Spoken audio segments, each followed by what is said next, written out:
I look back at some of the experiences that I have had that were not my choosing, that honestly helped prepare me to be a small business owner. Homelessness. I will never forget talking to a student once, and he says to me, "How did homelessness help you become an entrepreneur?" Well, you're homeless, you got no resources. You start a small business, you've got limited resources. You got to be resourceful. You've got to be resourceful, and it helps also to be agile. You've got to be able to do more than one thing. Again, it's not the best way, but sometimes when life happens, it is the only way. Spending too many nights in that train station washroom in Oakland, California, and looking in the mirror every day, and I had to ask myself some very hard questions. The questions were, how did I get here? What happened? What's going to happen next? The hardest of those questions was, how did I get here? The answer was even more brutal. The answer was, I drove here. I had something to do with the situations and circumstances that had become my life. I drove here, but that was a key because, well, if I drove here, I can drive out of here. Business or life. If I drove here, then I can drive out of here. You cannot change something until you own it. Having been where I was, having been homeless, one of the hardest things about being homeless is you're never acknowledged. You become invisible. So it's an important thing for me, it's personal, to come into a room, to greet everyone, try to remember everyone's name. I cannot tell you how important it is that someone that you met 5 years ago, briefly, for a second, comes up to you and you can say, "Hey Bob, how you doing?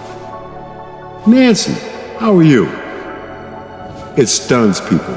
And that's going to separate you, and people will remember that. People appreciate that.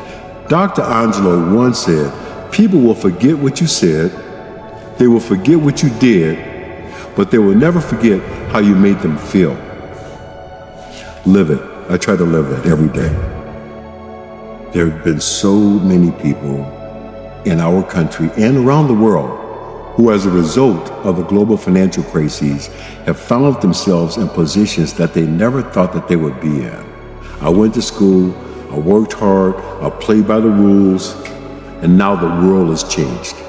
And now I'm 45 or I'm 50 years old, and not only do I not have a job, but my industry is no longer even relevant. Now what do I do? At that point in time, a lot of those people were let go in their prime. Let go in their prime. And I don't know, maybe young people today don't know about the original 3 R's, the reading, the writing, and arithmetic.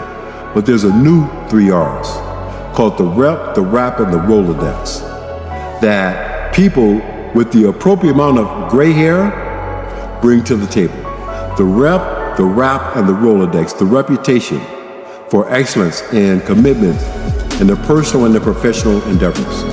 The rap, you've got to be able to communicate it. You can be and have one of the brightest ideas in the world, but if you cannot communicate it, you're not going to sell it. The Rolodex, relationships. Who cares about this idea that you've got? The rep, the rap, and the Rolodex are the new 3 R's, and that's what people who are a little bit older than a lot of folks would have thought they should have been to be starting their own business. Everybody's not going to see your vision. Everybody's not going to see your dream. Everybody's not going to see you doing the things that you can see yourself doing. You cannot make your wife or your husband or your mate see your vision. They want it for you if you want it. They want to help you. But sometimes maybe things as a small business owner don't happen quickly enough, not just for you, but especially for those around you, whose lives are also impacted.